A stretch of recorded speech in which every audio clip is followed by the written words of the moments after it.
Assalamualaikum warahmatullahi wabarakatuh. Alhamdulillah, jumpa lagi dengan saya Hartanto Seryono di program Tajwidku, Benahi Bacaan Sesuai Tuntunan.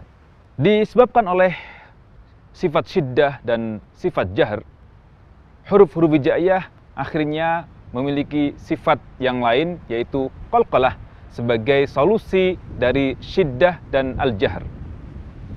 Al-qalqalah yakni suara memantul pada huruf-huruf qalqalah ketika bersukun, yaitu terjadi pada huruf qaf, ta, ba, jim, dan dal. Sehingga ketika bersukun, kelima huruf ini diqalqalahkan, ada suara pantulan, namun pantulannya pantulan yang pasti, permanen, dan tidak berubah-ubah karena huruf-huruf yang lainnya atau harokat huruf yang lainnya.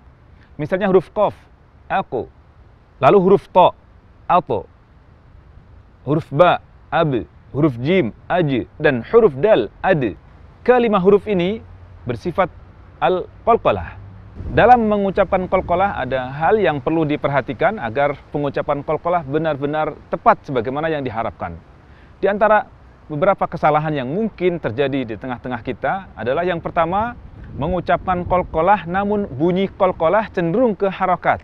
Kadang cenderung ke fathah, kadang cenderung ke kasrah, kadang cenderung ke dhammah. Misalnya waktu mengucapkan kalimat laqad kana. Laqad kana terucap laqad kana. Qalqalah huruf dal seolah-olah berharakat fathah atau cenderung ke harakat fathah.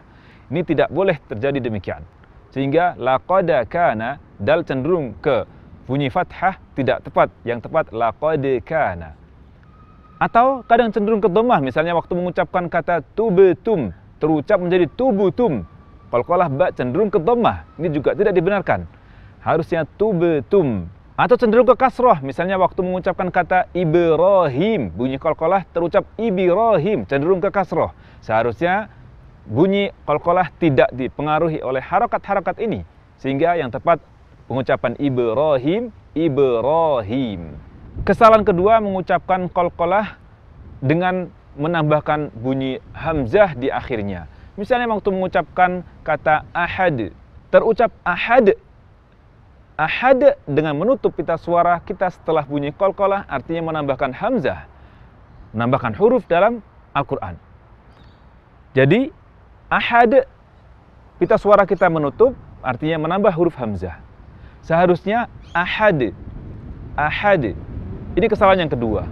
Yang ketiga, mengucapkan qalqalah namun dengan bunyi qalqalah yang melebihi batas yang seharusnya. Misalnya mengucapkan ahad menjadi ahad, ahad, atau as-samad menjadi as-samad. Bunyi qalqalah yang melebihi batas ini tidak benar. Jadi seharusnya ahad, ahad, dan as-samad. Lalu kesalahan yang keempat, memutus suara qalqalah dari bunyi qalqalah itu dengan huruf berikutnya. Misal waktu mengucapkan laqad kana, huruf qalqalah yaitu huruf dal yang berada di tengah-tengah kalimat ini terucap menjadi laqad kana, terputus. Suara qalqalah yang terputus di tengah kalimat ini juga tidak dibenarkan.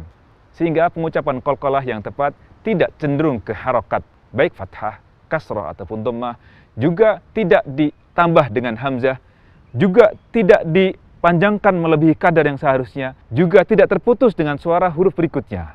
Jadi yang tepat laqad kana, laqad kana. Sebagai contoh pengucapan qalqalah yang tepat, misalnya huruf qaf, uqsim, uqsim, al-falaq. Lalu huruf ta, at'amahum, at'amahum. Huruf ba, huwal abtar. Huruf jim, ajma'in. Atau yang terakhir huruf dal, adraka. Demikian yang tepat pengucapan qalqalah. Tidak cenderung ke harakat, tidak ditambahin hamzah, tidak memanjang lebih dari kadar yang seharusnya, dan tidak juga terputus dengan huruf setelahnya. Demikian bahasan kita tentang qalqalah. Insya Allah akan kita lanjutkan kembali bahasan tentang qalqalah di episode berikutnya. Sampai jumpa lagi. Wassalamualaikum warahmatullahi wabarakatuh.